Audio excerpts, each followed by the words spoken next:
and welcome to the Doofcast, the official variety podcast of doofmedia.com. My name is Scott Daly, and I am your host, and I'm joined, as always, by my co-host. I doubt you could forget him. It's Matt Freeman. I have doubts about this intro. I have doubts about your doubts, sir. Oh, well, interesting.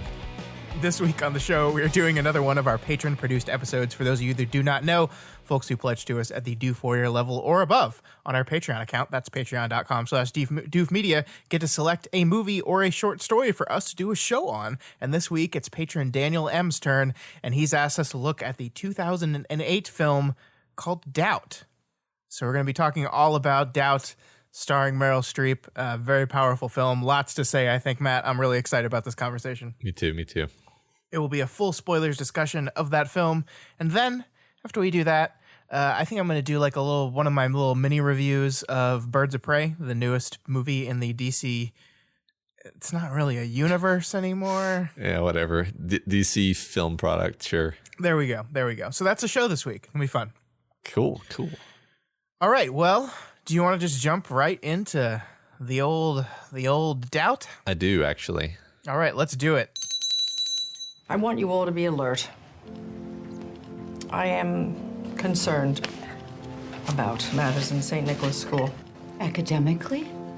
I was not inviting a guessing game, Sister Raymond. What's this, Mr. Conroy? I don't know, sister. They're all uniformly terrified of you. That's how it works. Boy! Come up here. The dragon is hungry. It's a new time, sister. The church needs to change. The point being? We should be friendlier. Father Flynn, he called Donald Miller to the rectory. So, it's happened. We are going to have to stop him. Ourselves. So I guess the first thing that needs to be said about this movie, besides spoilers, is that this is a film based off of a play, a Pulitzer Prize winning play, actually, and Tony Award winning play called Doubt. Yeah. Actually, technically, it's called Doubt, a Parable. And that's kind of, I want to get into that when we start talking about the movie. But I think that is kind of representative. Like whenever you sit down to watch a movie that's based off a play, I think you kind of know what you're getting yourself into, right? It's going to be something that has a lot of people sitting in chairs talking to each other for extended period of times, long, like 10, 15-minute scenes of just dialogue. And yet some of the most riveting filmmaking that I've seen in a long time. I really liked this movie. I agree. I feel like every time I watch a film that's based on a play, I walk away from it being like, I wish every movie was based on a play. Like it just, the screenplay just ends up being so, you can't take your eyes off it. You can't waver in your attention for a second because it's so tightly constructed and tightly constructed, like you said, in that particular way where everything is centered around these extremely dramatic conversations. Yeah. And then, of course, because it's a film, it doesn't have to just have these conversations. They can have shots, showing people noticing things and showing people going about their days and just kind of establishing the feeling of the film. And I mean, a lot of the stuff I liked was just scenes of people walking places and then like being buffeted by the wind or something like that, where it sort of has a metaphorical meaning, and also it's just establishing a feeling of oppressiveness. Yeah, I want to spend a lot of time talking about the adaptive choices here. I don't think either of us have seen the play, but we're also just intelligent people that can say, hey, that wind blowing or that bird up in the ceiling of the church was probably not in the play. Actually, one thing I do know about the play is that the child at the center of this, Donald Miller, does not appear in the play at all. He's never on stage. He's not a character. This is a very minimalist play. I think there are 4 characters exactly. There's Sister how do you say her name? I say Aloysius because that's how it sounds like they're pronouncing it, but it's not spelled like that at all. It's not. Yeah, Sister Aloysius, Father Flynn, Sister James, and Mrs. Miller, the child's father, are literally the only 4 characters in the play. So it's very minimalist, very small. I guess before we really get into it, we should talk about what it's about, though. Yeah, sure. It's about doubt. It's about no. Yeah. But seriously, it is a story of a Catholic school I believe it takes place in Brooklyn, New York in 1964. The main character, played by Meryl Streep, is a nun and the principal of this Catholic school. And she begins to suspect that the priest of the church and school, Father Flynn, has a inappropriate relationship with one of the students. And she pursues that pretty doggedly, and it's all about the conflict between the two of them. And of course it is a lot more than that, but that is the center of our story. That's definitely that's a good plot summary. And I think I think it'd be interesting because I have a very specific feeling about what this movie is trying to do. So specific that I feel like this is how everyone must walk away from this movie. Do you have any doubts about it? I have no doubts that this is what they intended to do with this movie. Although the reason I want to say it out loud is like I could be entirely wrong. Other people could have very different reactions to this movie. Sure. But what I was going to say is I feel like the whole script is, and really everything beyond the script, is designed to just perfectly balance your feeling from moment to moment, almost on the did he do it, didn't he do it scale. And by the end, you can actually. Well, I think I saw this in the theater originally in 2008. Mm-hmm. So I think as you're walking out of the theater, you're and thinking about this movie, you're going back and forth. You're like, yeah, but what about that scene? That really seemed, yeah, but then that's kind of contextualized by this later, where you can kind of brush that aside because it doesn't mean as much. But then what about that other scene?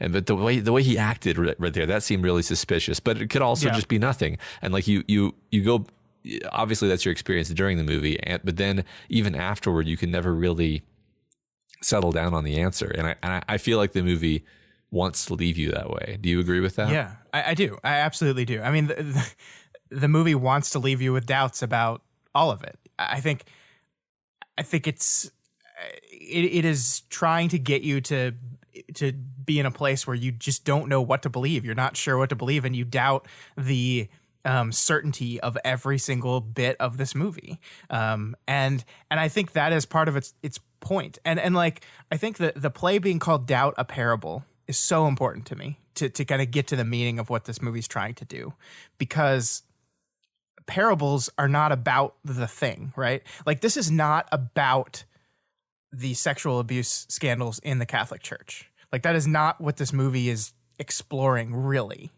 It is using a scenario like that we, the audience, know is a real thing that has really happened and probably, sadly, still is really happening to this day, as a method of exploring this concept of certainty, of faith, of doubt, of new and old, and the changing nature of the world. It is using this thing to explore all of these things, and it is doing it in a way where we are deeply invested in it because it is something as horrifying as abusing a child. Yeah, and it plays on all these different elements. It includes all these different elements where they're just so familiar and simple, like the sort of fundamentally, you could say, well, okay, I want to say fundamentally because I think it's about so many things. I can't pick one thing and say fundamentally this is the one thing. But one of the aspects that I find most easily generalizable to everyone is the fact that Sister Aloysius just doesn't like this guy. Yep. And he knows that, and he pretty much immediately doesn't like her either. And everything else about the movie is going to be distorted by that. Like even sure. Like she, by the end, you at least I walked away thinking, yeah, she's right, at least to the extent that he did something bad at his last parish. We don't know. It may have had nothing to do even with inappropriate, relationships with children or anything. It may have been something utterly different, but it was something that he understood would embarrass him if it came out. And, sure. And that was enough to motivate him. And so it's this pall of confusion and ambiguity and yes, doubt over the whole situation, and kind of for me, the crux of that, or at least the part that I have the easiest time kind of relating to in myself, is like, yeah, when you just don't like somebody already, when you think they're just doing it wrong, she thinks he's bringing all these bad influences into the church and so forth, then you're gonna just find reasons to find fault in them. Yeah, I love how this kind of all started. His sermon about doubt, and he's talking about how powerful a thing doubt is, how powerful, like how unifying it can be, like, and I think that's to get into the religion of it all for a minute, I think that's a really fascinating exploration of faith in general, because I think a lot of times we like to believe that religious faith is this like certainty, like I believe because I know, because that's what faith is. But I think there is as much doubt in faith as there is anything else. Of course. Like, and I think that is a unifying factor of any kind of belief. It doesn't have to be religious belief. It doesn't have to be belief in God, but any kind of faith that you're extending to anything else, another person, a deity, whatever you call it, it's going to be filled with doubt as well, because you just don't know. And so it's this kind of really interesting sermon that he gives, and she's immediately like, what did he mean by that? Yeah. Why did he give that sermon? Do you think he has doubts? Do you think he's... And of course he does. Like, he does.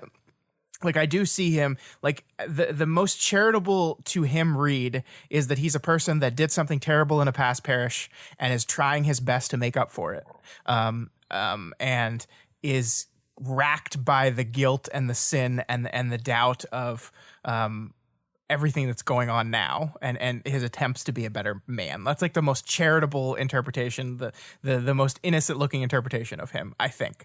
And in that read, that sermon makes a lot of sense. Yeah. I think that's great. I mean, bringing up the fact that fundamentally it's very easy to talk to see the idea of religious doubt, but I think probably the most fun spin on the concept of doubt is the opposite of doubt, where certainty. She has this incredible certainty, just having seen him grab a boy's arm and the boy pull away, and like that Sure. clinched it for her, and he just finds that so incredible. And what's fun about that interaction and that scene is that I can also super relate to that. Like, have you ever been talking to someone and your spider sense starts to tingle, and then they say something and you're just like, oh, this person's full of shit, and you couldn't explain to a third party, oh, they said X, Y, Z, and then I just knew for an absolute cosmic certainty that they were full of shit. But in your own mind, that's pretty much how it happened, right? And I feel like that is how. I mean, sometimes that happens. Sometimes you just have a certainty about something, and you're right. You know, I mean, I think if that kind of thing that you're usually right when that kind of thing happens, but. And that's what was the case with her. But he finds it so, incredible. And I don't want to steamroll that conversation, but I also want to say, like, the thing about his performance is that literally every single line could be taken as an innocent man just incredulous that he's being hounded by this woman. Yeah. And also a manipulative snake who's trying to twist and turn his way out of this trap, to not have to deal with consequences. Yeah, and I think that is, Meryl Streep is incredible in this movie. She is the core of it. She is everything, and she's everything that I would expect Meryl Streep to be. This movie made me miss Philip Seymour Hoffman so much. Yeah. Because you're absolutely right that his performance, he's acting intentionally on two levels at the same time. And the way he pulls that off is incredible. It's incredible. Like, you can sit there and you can go into a scene. Like, I actually did it. Like, this is on Netflix, so we had easy access to it. I watched I think this is the first scene when they first accuse him. I watched that scene all the way through with, like, channeling on he's guilty. Uh-huh. And then I watched it all again, like, specifically channeling on he's innocent. Uh-huh. And it works either way. Like, every moment in that scene works perfectly for either interpretation. And I think that's a testament to John Patrick Shanley, the screenwriter who also wrote the play and also directed the movie. I think it's a testament to his adaptation, to his directing, to his script, and to the incredible talent that Philip Seymour Hoffman was. It's just amazing. And he was apparently had like a really bad cold during that scene. He was sick as a dog. Wow. And it's like amazing work. It's incredible. Yeah, really, it's really genius. Yeah, and it's consistent throughout the movie.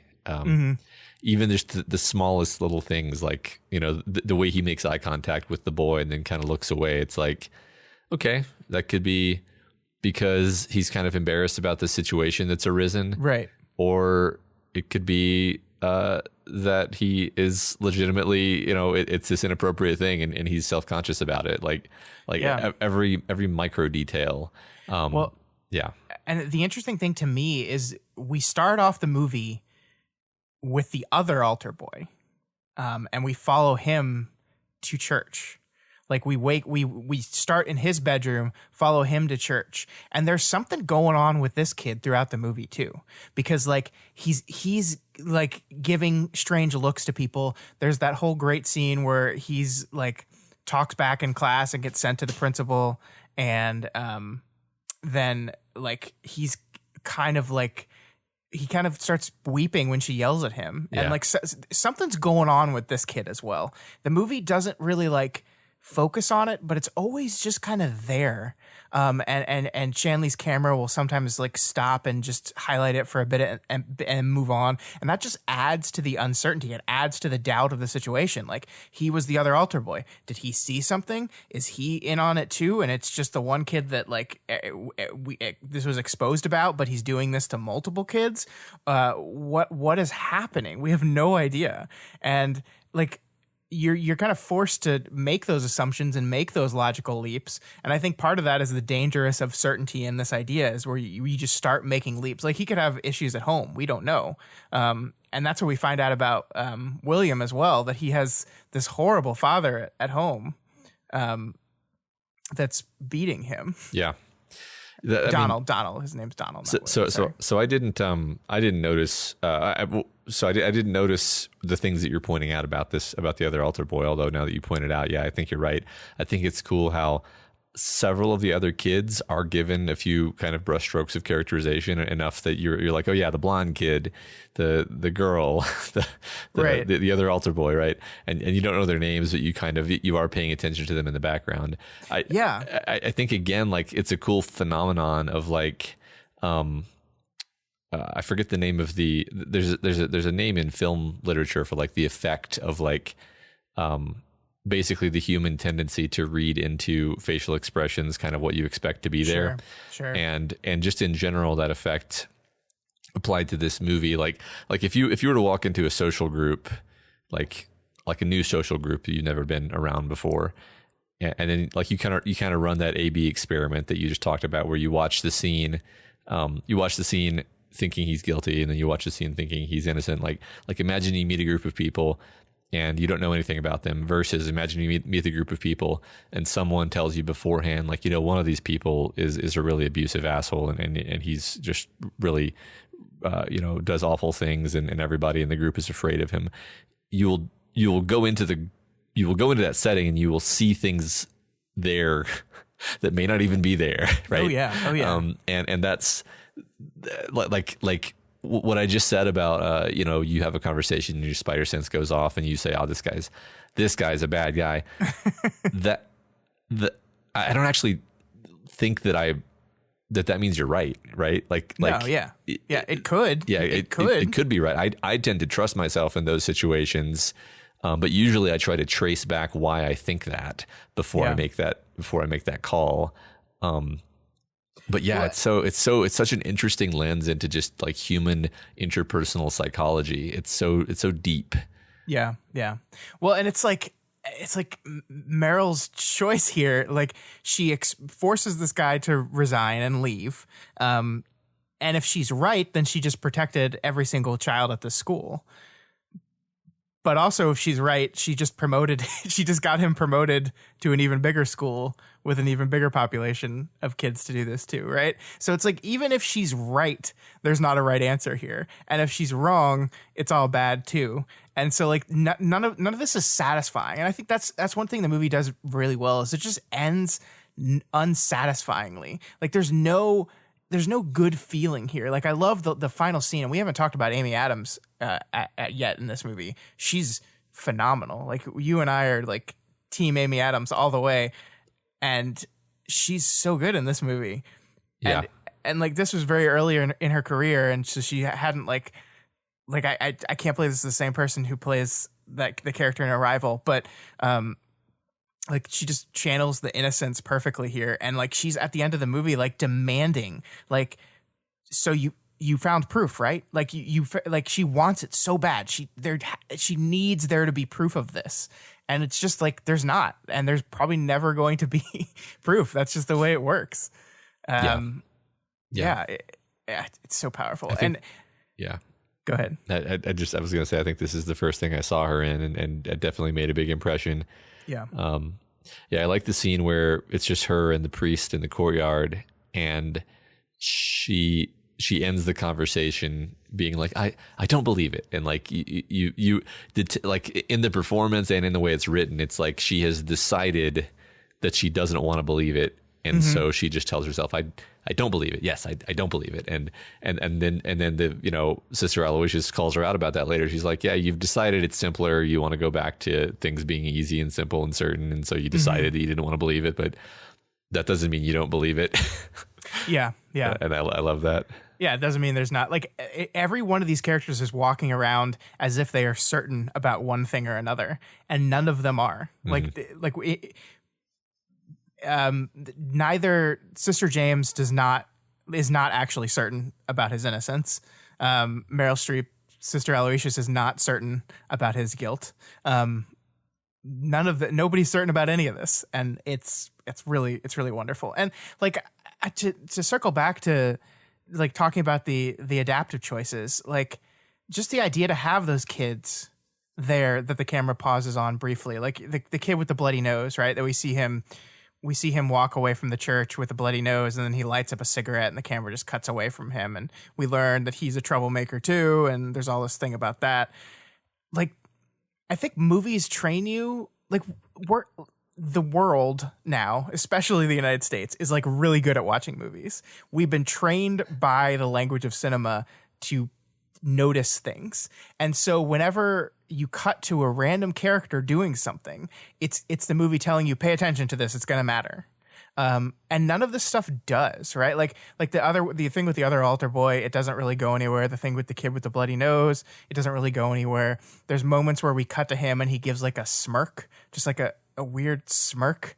I think that's when Father Flynn is saying goodbye to everyone. He's sitting there and he just like smiles because he liked him in the end.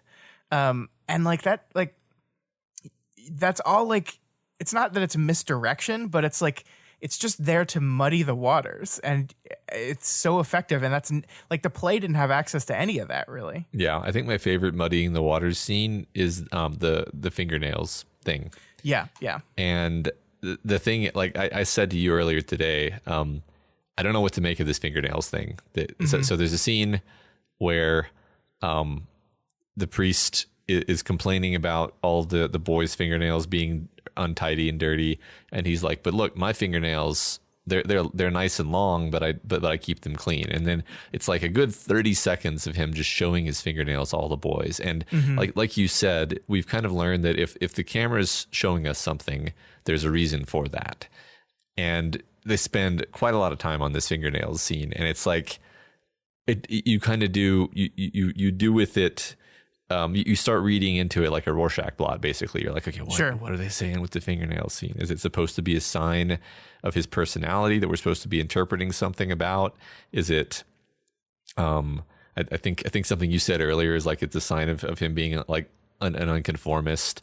Or it could be more than that. Is it sinister somehow? And it's like, well, maybe he just likes to keep his fingernails long. Like maybe it doesn't mean a thing.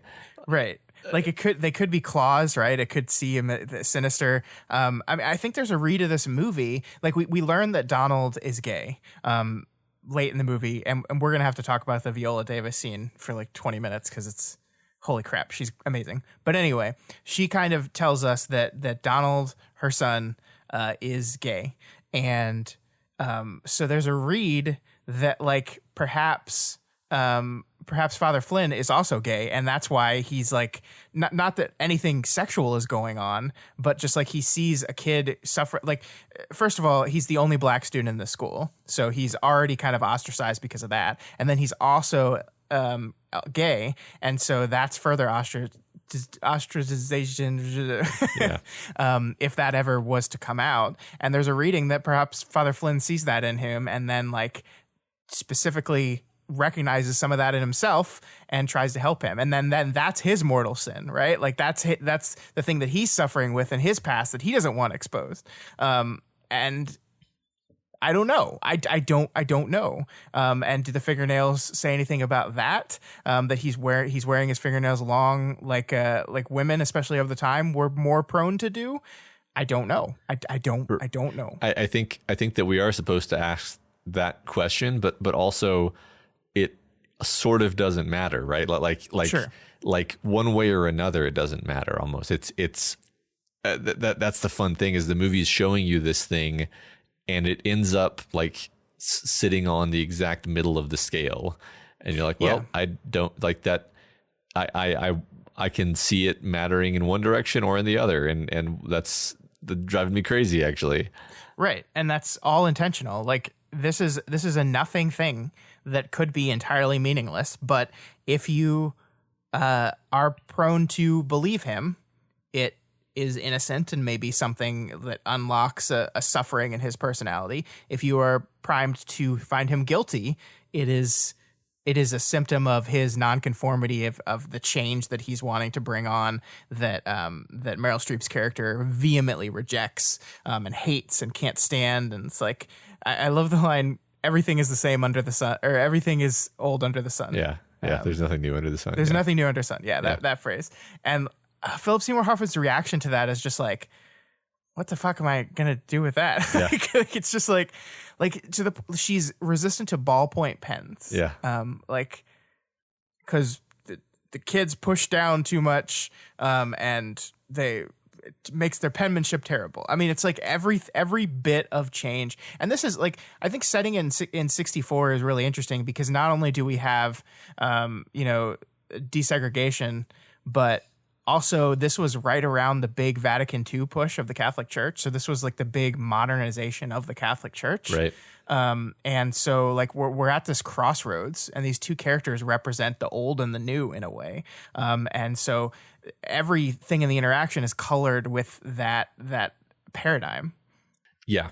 Yeah. Well, we have Amy Adams like serving as like the middle between those two. Like, I think the great thing about the poster is it literally, like if you look at the movie poster, it literally makes that. It has Meryl Streep on the right, Philip Seymour Hoffman on the left, and below and between them is Amy Adams' character, literally caught in the middle between these two worlds. Yeah, I think Meryl Streep's character, the establishing her as being this terrifying, witch-like character is so fun, because like the first we see of her, isn't it like her glaring down on them balefully and yes.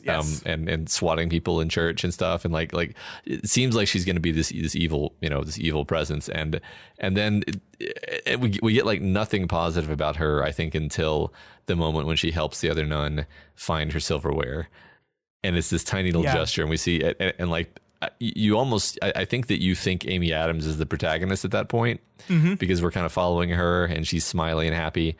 And we see her react to that, and we're like, oh, Sister Aloysius is all right. And then over the course of the movie, you come to appreciate Sister Aloysius as being this tough, like, mama bear protector. Yeah. And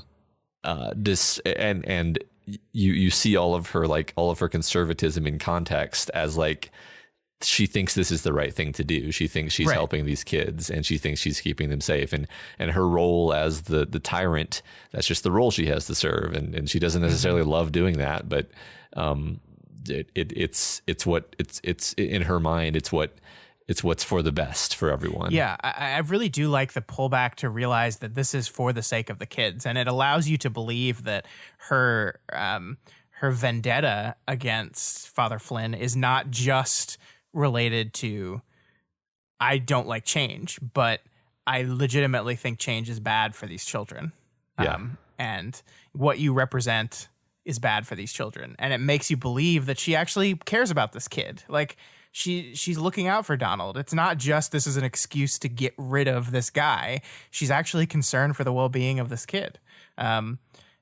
And I think that's what, maybe this is a great segue into her conversation with Donald's mother. Mrs. Miller, played just incredibly by Viola Davis, who was nominated for an Academy Award for this movie, even though she was in one scene. There was one scene, and it was just an incredible scene. And I find like the amazing thing about this movie to me, Matt, is we have this holy trinity.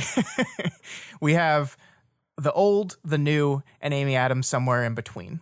And this is the dynamic that we go on through the first hour of the movie. And it's like this war within the church, the silent war within the church, and centered on this kid as the I don't want to say the prop, but the Archduke Franz Ferdinand of this war. And Perfect. And then a fourth party comes in, the kid's mom. And it changes the dynamic so suddenly because, like, it's so shocking because she comes in and is basically like, yeah, look, his dad beat the shit out of him and it wasn't for the wine. It was because of the way he is. And I don't care if the father's doing this to him. I don't care because if his father finds out, he will kill him. And it's like this grenade in the middle of this fight that, like, and I think you, the viewer, are kind of with Sister Aloysius in this, where you're just like, what? How could you not care? Like, how could you not care? If this is going on, how could you not care? And it's so much more complicated than that. And I just love the wrinkle on the story that she represents. Yeah, it's interesting.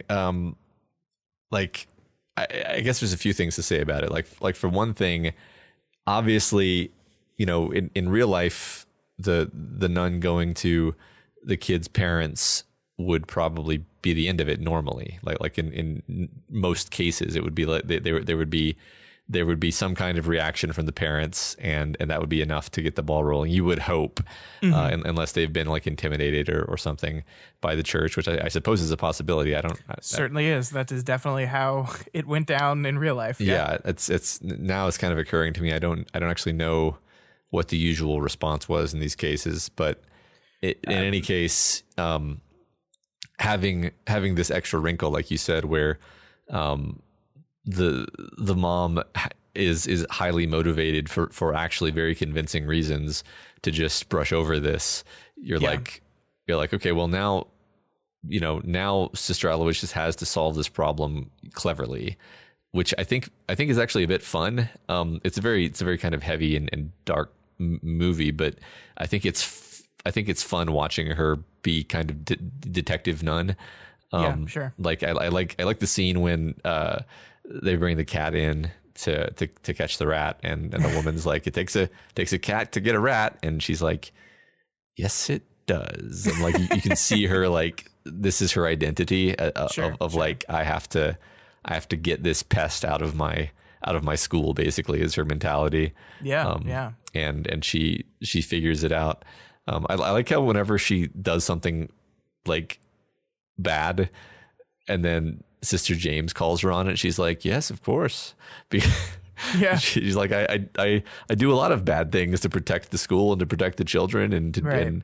and her whole thing of like, I don't remember what it was, like pursuing or trying to address wrongs brings you farther away from God or something like that. I thought that was a fascinating way of framing that.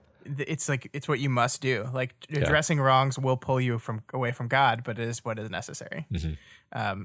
It's gosh, it's a lot. And like, I just love like the idea. Poor Viola Davis is like it's just till June. It's just till June. Like, don't do it. Like, it's just like the injustice of this whole thing is like, well, if you're going to do something, why don't you remove the priest? Don't remove my son. Don't punish my son for what's going on here. And it's like, well, we can't because blah, blah, blah. And it's like everything is handicapped. Everything is complicated. There's no easy solution to any of these things. And I love that. I love that core dynamic of this movie, that if there was an easy way, there would be no doubt. If there was an obvious solution, doubt wouldn't be there. But there's not. There's not. Yeah. I mean, it's just, I think maybe my favorite kind of movie is the movie where you walk out of it, and if you saw it with someone, you immediately start talking about it and going like, sure. Yeah, but what about this? Yeah, but and trying to war game it and figure out what the answer was and what they should have done. What could they have done differently? How could they have, did he actually do it? Yeah, it's and then I think there's just so much depth that you can get into, like like there's the question of, did he do it or didn't he do it, and then you can kind of think through it and be like, okay, well, I think that he did something, but maybe not this. But then again, maybe he did do this last thing at the other church. I don't know, but right. Setting that aside, if he did something really wrong at the last church, is that grounds to keep going after him? And then you're like, well, yeah, he did something terrible. And then you're like, well, no, he didn't necessarily do something terrible. Maybe he was just outed as being gay, and that was enough, right, to have him chased out. And then the perfect line in that last scene that the priest says to her is, haven't you ever committed a mortal sin, basically? Right. And she gets really emotional about it. And basically his point is like, well, we've all done things that we regret. We've all done the wrong thing at some point. And I've confessed it, and I've gotten my forgiveness for that. And who are you to keep hounding me about this thing that you don't even really know the story, when you're supposed to forgive. And it's great because then you have to dig all the way down into that and be like, well, I mean, that sounds like a simultaneously, if it's true, yeah, good point. If it's a manipulation, then wow, what a easily weaponized doctrine to just say like, oh yeah, I asked for forgiveness and I was forgiven, and now I can go prey on more children. I mean, that was the problem in the Catholic Church for years, right? Yeah. That was the excuse they had for years, and I mean, forgiveness and like being absolved of sins is a core tenet of Catholicism. So yeah, this idea that I went to confession, God forgave me for my sins, and I think a modern intelligent Christian would be like, well, hold on though. Like, being forgiven for your sins is one thing. Allowing you to be alone with children is something entirely else. Right. And your sins are between you and God. You can't be around my kid anymore. Yeah. And that is something that the Catholic Church just like did not want to deal with. And I think that is kind of her point here, because her response is, no, a dog that bites is a dog that bites. Uh-huh. And that's like we're forgiveness and sins, of course. Yes. Like, we should seek forgiveness. And especially if you are Catholic, you should ask for forgiveness, do penance, do any of that stuff. But we're not talking about sin. We're talking about whether you're safe to be around for kids.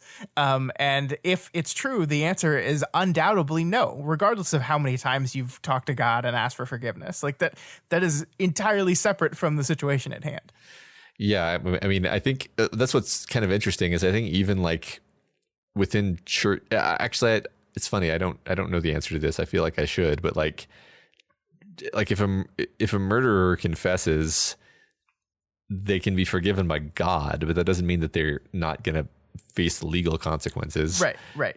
Sin and law are two different things. Right. So, but like, I think that the problem with the Catholic Church was always that they were like, we're going to keep this in house. That was their attitude. And it's like, well, no, you don't get to keep this in house. That's not how this works. Sure, you're still in a society. You're not a separate country. And that was the, honestly, like if that hadn't, I don't know. It's pretty horrible. It's honestly, like my mom worked at our Catholic Church for many, many years. And let me tell you, they think they are separate from society. They think that they are in a world and a system of governance all of their own. And that is 100% accurate. Like, knowing what I know about the inner workings of the Catholic Church, like, these scandals are utterly unsurprising. Yeah, yeah. It is the oldest continuing organization in the world. Yeah, yeah. So I get it. I did want to talk to you, to get away from ragging on Catholicism for a bit. I did want to talk to you about some of the symbolism going on in this movie, because again, we have to talk to, like, this was a very small, focused stage play that was rolled out into this movie. And I think what Shanley is doing here with a lot of this visuals is really, really interesting. The one, like, recurring motif throughout this entire movie is the idea of windows being cracked open slightly. And we never see who is doing it, but all the windows are always cracked just a little bit at the bottom. Like, there's a little bit of wind coming in and rain and the outside coming in. And to me, like, a lot of what Aloysius is trying, like, there's a lot of wind in this movie, right? Like, and you can really get poetic with, like, the wind of change is coming and there's no stopping it. And I like that, like, with the cracked windows kind of represent that idea that, like, you can shut it out. You can shut the outside world out of this place as much as you want. It's going to find a way in eventually. And you can interpret that as, like, the truth will be found eventually, Father Flynn, or Sister Aloysius, you're in a losing battle because change is coming whether you want it to or not. Oh yeah, I love that it works both ways. I think I was just thinking about it in terms of like basically the phrase a sliver of doubt or whatever, where, like, just the slightest amount of opportunity for doubt to get in, and then now your classroom is full of leaves or whatever. Yeah. I mean, that's absolutely what they were going for. Yeah. But I do think it works both ways. I like that. Yeah. I hadn't thought of the other way. Yeah. The wind is a great, like, tonal thing too, where it's so, like, the way it's shot, everything is, like, gray and you know, their clothes are black and the buildings are gray stone and the sky is usually not, like, there's no color, and then you got this wind and leaves blowing. It's very gothic almost. That's more to do with tone than any kind of symbol. But I like, but I mean, it it is like a brewing storm. I think they mentioned that when the wind knocks down the trees, that they've never seen a storm that bad. In all the times they've been there, and so it's like the brewing of trouble, but also of new things are happening. Change is coming. Yeah, it makes me wonder if it's one of the kids that's opening the windows, because that would be could be that'd be funny. It'd be really funny. Also, like, she does that with the door. Remember when they first confront Father Flynn, and, like, because decorum states that, like, you shouldn't be, even if you have a witness with you, you shouldn't be behind a closed door with the priest. Right. And so she leaves it open just a little bit, and there's another sliver of doubt imagery there. Yeah. One of the things I really liked is when at the very beginning, when they're at mass, and I think it's the opening when Father Flynn is giving his first speech on doubt. Donald looks up and sees a bird flying around the ceiling of the church. And it's like birds are like symbols of freedom and stuff, but it's completely caged, right? It cannot get out. It's stuck in the church. It's stuck in the building. And I found that really interesting, like, that we see this kid who, as we learn out, is closeted, and probably I can't imagine a space in which he is able to come out at this point in his life. Like, probably will never happen. Not never, probably not until adulthood or something like that. Yeah, I mean, he would certainly feel that way at this point in history. Sure, I think. Sure. Yeah, I like that idea that it's the bird as a metaphor for being trapped. Especially, like, trapped within the church. Literally, you're literally trapped within the church. Yeah, that's And again, we have to go to he's a black kid, the only black kid in this entire school, and and that's the rough part, because on the one hand you're like, well, Father Flynn was looking out for him because he recognized that this kid is gonna be treated differently, whether or not he realized he was gay or not. He's gonna be treated differently because he's black, And we see that in the movie. We see the other kid like knock his shit over. Yeah. And no one is helping him pick it up except for Father Flynn. And on the one hand, you're like, well, look, he's just being a good Christian. Like he's doing what the Bible tells him to do. But then, yeah, it's so conflicting there because they're like, I love that the scene in which Sister James sees him put the t-shirt in the locker is in the movie. Yeah. This is something that only she sees. She never tells Sister Aloysius. Never. Only her and Father Flynn know about this. And it's the one moment that I think is pushing the most on the he did something. Yeah. Because like his excuse there is like really bad. It's like he left it in the I forget sacristy. The name of it. Thank you. I forget it's been a while since I've been to Catholic Church. I forget all the terms. I don't know why I remember that. Just sticks in your brain. And that's like, that's a thin excuse. Like, I guess they technically get changed when they come in to change it. Well, but when he showed up earlier in the movie, he was already dressed and just had to throw. I don't know. Yeah. I don't know. That's what's great is I want to say, well, the way he delivers that line just sounds so fake. Yeah. But then I'm like, but does it though? Right. Because it's perfectly balanced. You know, it's funny, like as we talk about this, I'm coming around to this new perspective that it's not that there's two different possibilities. I think there's three different possibilities. There's he's just innocent and he's being a good Christian and he's being empathetic and he's being forgiving and this is all unfair. There's the opposite end, which is he's a monster and everything that comes out of his mouth is just rank manipulation and self-serving garbage. And then the middle path is like he is abusing the kid, but has told himself a story that he's helping the kid actually. And I think that's a particularly interesting read to have in mind when watching the movie, because it's like he simultaneously does genuinely feel like this is unfair, but also he's guilty. And I think that's a totally realistic psychological place for a person to be in, which is so crazy, right? Like if you told an alien about our species and you're like, yeah, a person can totally maintain that state of mind where they're simultaneously guilty as hell and yet feel that this is unfair somehow. It's nonsense, but it's totally believable too. Yeah, I agree. And I mean, the fact that Donald is like devastated to see him leave, and I don't think that proves innocence, right? Like no. He could very well be doing horrible things to this kid, and because of the power imbalance there, the kid could be genuinely sad to see him go and just not realize that he's being abused. But like, it's just, oh God, it's such a mess. It's such a mess. Like there's like, everyone wants to use like, I think Sister James looks at Donald being devastated as proof of innocence, whereas Sister Aloysius looks at him agreeing to move to her gambit, her lie, as proof positive that he was guilty. Yeah. And like there's 1,000 shades of each of those things, right? It's just like there is like, and I think a lot of what the final message of this movie is that you have to just be willing to live in this middle ground. Like you have to be willing to live in this world of doubt.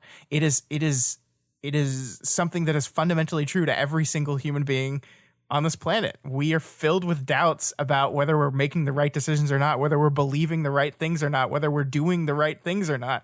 We're just constantly filled with doubt about that, and we've got to deal with it. And I think the wrong thing to do is to be certain one way or the other. I mean, we very rarely get certainty. And even when we feel certainty, it's usually because it's like certain enough to put our weight down on that thing. But that doesn't mean it's actually true. Yeah. And that's why the end of this movie is so powerful to me, because we have this character in Aloysius. Meryl Streep has given this just powerhouse performance throughout the first 80, I forget how long this movie is. So let's say 100 minutes of this movie. She's given a powerhouse, strong performance, like full speed ahead, never stopping, completely convinced. Like the moment when she confronts Father Flynn the first time about what happened, she is like no hesitance at all, and she's talking to her superior, like this is her boss, and she's just like, I love the line where he's like, did you call me in here to talk about the Christmas pageant or to talk about this? And she's just like, this. And it's just like she's powerful and certain and just like kind of badass. And then the movie ends with her completely breaking down in tears. And the reveal of she had just as much doubt as we, the viewer, had the entire time. We saw her as the if you want to believe that the guy's guilty, she's the rock you can hang yourself, you can like hold on to.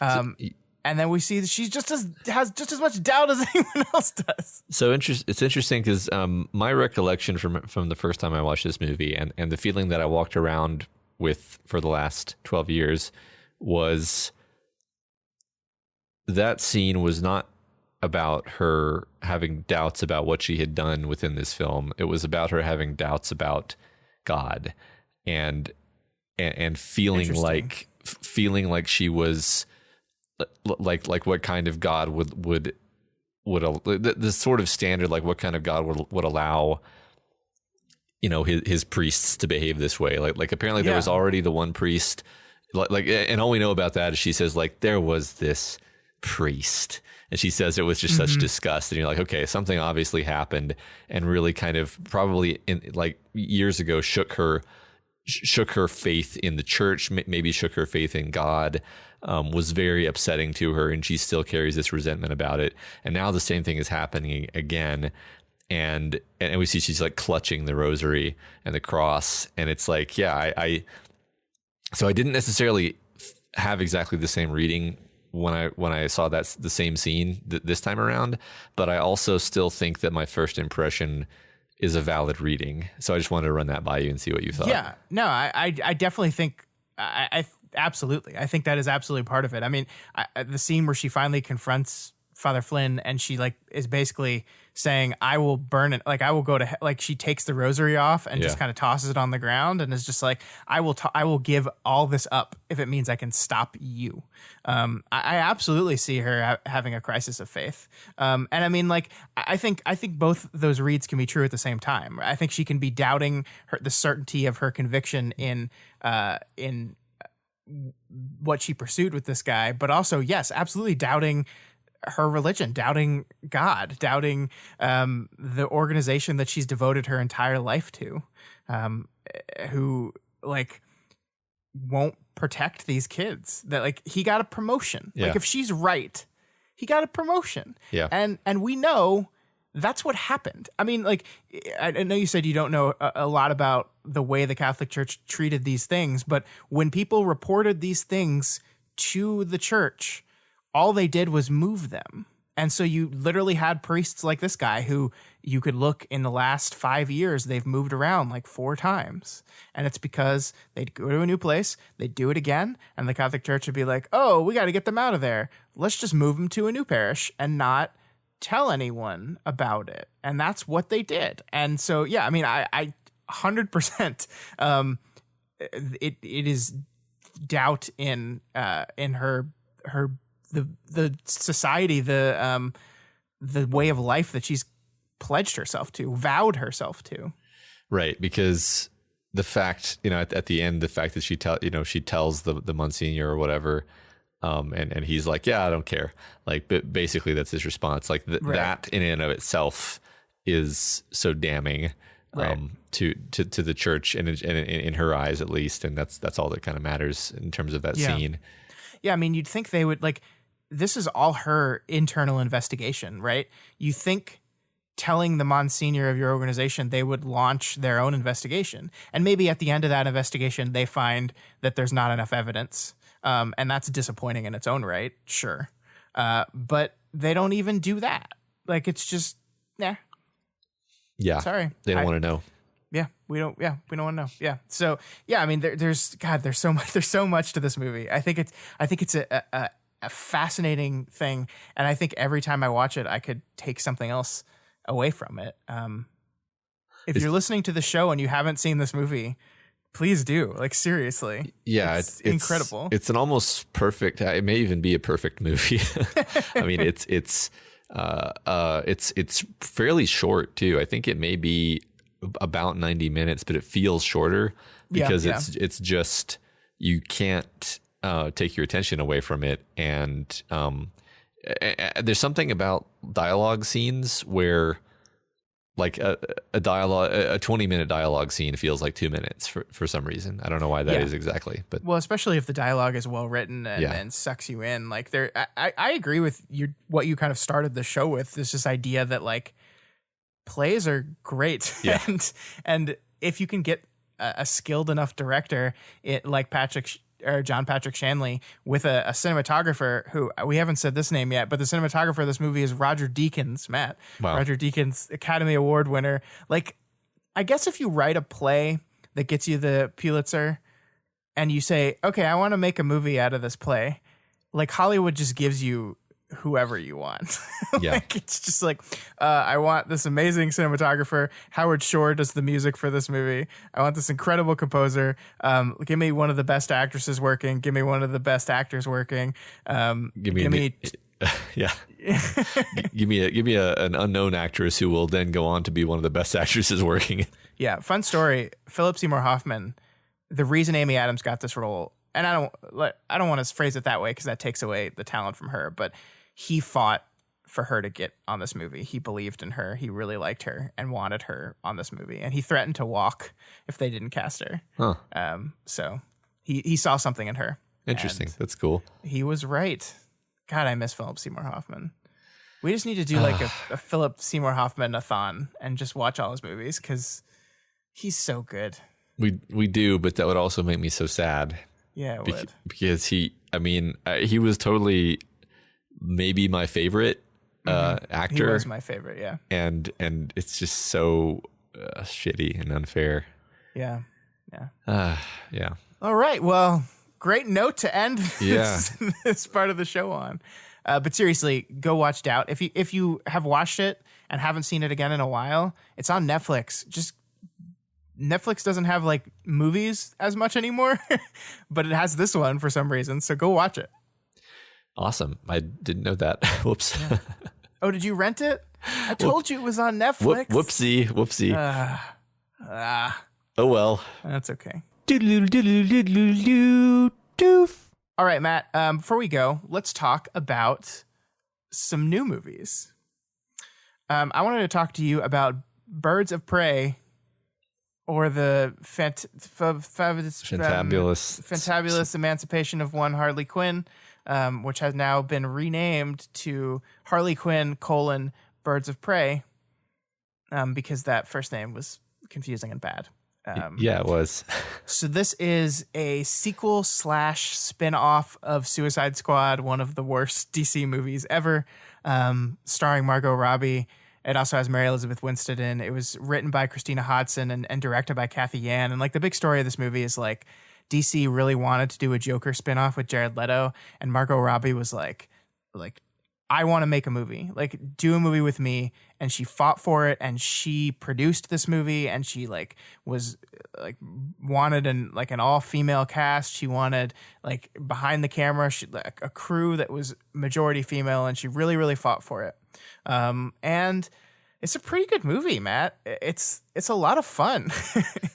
I have quibbles with it. I have quibbles with some of the story structure things. Like the big thing about Harley Quinn is she's kind of crazy, right? And so she's telling the story to us, the audience. And so because she's a little unhinged, she's not like doing a great job in telling it. And I get what they were trying to do with that. But what that kind of does is there's some moments that's like the story is breaking too much to be like, oh, I forgot to tell you about this. Well, let me pause and then go back and we'll play this other scene. And it's just like a little disorienting. And I think it kills some of the pacing and the momentum of the story of the movie. But other than that, like, it's a lot of fun. Like one of the guys from John Wick came in to help them with some of the action scenes in the back half of the movie, like a second unit director to help with some of the action scenes. And the action is fluid and fun. I really, really enjoyed this movie. Not perfect. Definitely not my favorite DC movie, but it's like you go to the theater, it's 90 minutes long, you just have a good time. I mean, that's great. I'm glad to hear that. I have this problem right now where like I still haven't seen Parasite or The Lighthouse, Sure, or like 18 other movies that from this year. So like whenever I think like, oh, I have 2 hours, I could see a movie. It's hard for me to just justify seeing Birds of Prey unless you tell me, no, Matt, you should see Birds of Prey instead of Parasite. Instead of Parasite? Well, that's not fair. Matt, you should see Parasite. Okay, well, You should see Parasite. You should see Knives Out. I would put Birds of Prey pretty low on that list. but if we're comparing it to like superhero movies and DC movies, it ranks pretty high. That's good to know. Yeah, I mean, I really like Shazam, and I liked Wonder Woman, but I think this is right around there. Yeah. And sometimes I'm just in the mood to watch a superhero movie, and Sure. I'm not in the mood to watch The Lighthouse or whatever. Yeah. The only So- thing I'll say that's not spoilery is like the movie takes too long to get the Birds of Prey together.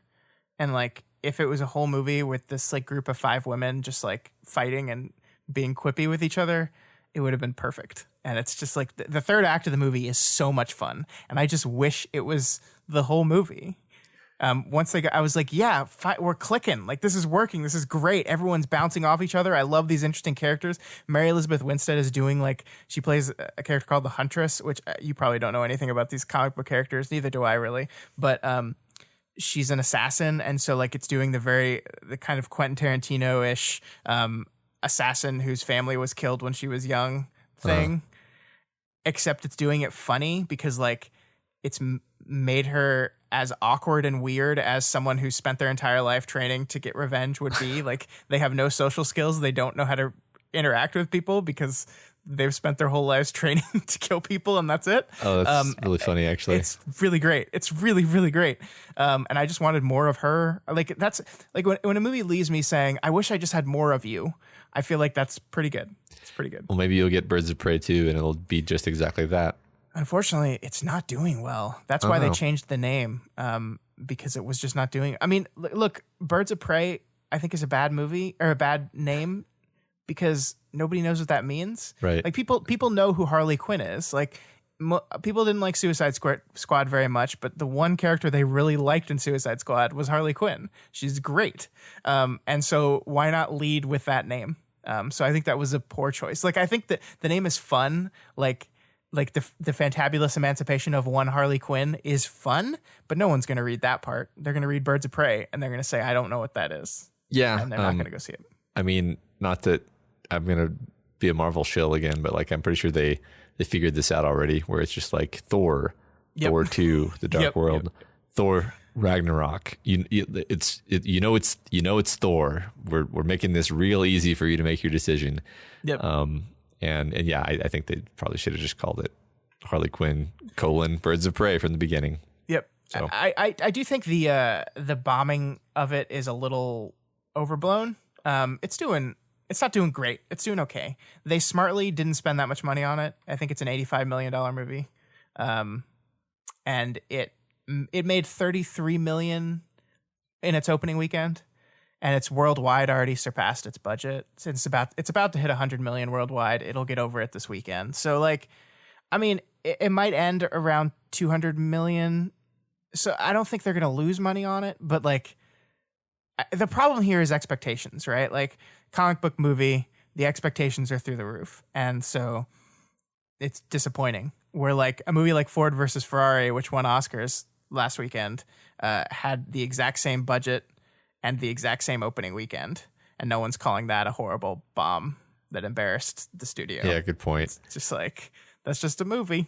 It also seems like it's getting good word of mouth now, so maybe it'll pick up this weekend. Maybe. Potentially. I don't know. Yeah. Who knows? We'll see. But fun movie. Everyone should go see it. Except for you, Matt. See Parasite. Okay. All right. All right, folks, that is all we had for you this week. If you have any opinions on Doubt or on Birds of Prey, Harley Quinn movie, you could reach out to us via email at doofmedia@gmail.com or over at our Twitter account at doofmedia. Yeah, if you're not already subscribed to this podcast, we encourage you to click that subscribe button. You can find us on iTunes, Stitcher, YouTube, Google Play, pretty much any podcast platform. Yep. You can find this on all of our shows over at our website, doofmedia.com. That's where you can find shows like Deep Impact, which is rounding third base and heading home, Matt. Deep Impact is, I think, 3 weeks from being done. Wow. It's amazing. Crazy. I know. Yeah. It's hard to wrap my head around, actually. Yeah, I've been reading that book, Pact, that show is about. It's pretty good. Yeah. It's pretty good. Yeah, Scott's in the intense part right now.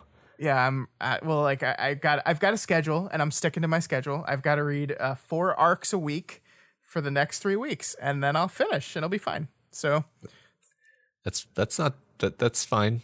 It's Sure. a lot. It's a lot. I have a lot of stuff going on. The point is, Pact is good, and Deep Impact is great, and you should read that book and then listen to that podcast talking all about it. Yeah. And if you like what we do here and want to support us, consider becoming a patron of Doof Media. You can head on over to patreon.com/Doof Media and pledge at the $20 level, like our patron Daniel. Did I get that right? Yes, Daniel M, who pledged at the $20 level, and that's why we talked about Doubt this week. So if you have a movie or a short story you want us to talk about, like we talked about Doubt, that's how you do it. Just head on over to patreon.com/Doof Media. Thank you so much, Daniel. Thank you for your support. Thank you for making us watch this movie. It's been a while since I had seen it, and I loved it so much. Yeah, I had kind of forgotten about it, but I have always loved it, and it was fun to talk about it for sure. Absolutely. It was. Also, please consider rating and reviewing us on Apple Podcasts. Every review helps us get more exposure and also introduces new people to the content that we make here. And every new person is a new person that will make us watch a new movie. And that's how the game is played, baby. Yeah, that's how the wheel turns. Yep. All right, guys, we will see you all next week when we return to our series deconstructing the films of David Fincher with Fight Club. Can't wait to talk about Fight Club again. We're going to make that joke again, aren't we? What? The not talking about Fight Club joke. Oh, Jesus. This is how tired I am. I wasn't trying to make a joke. That's just how I talk.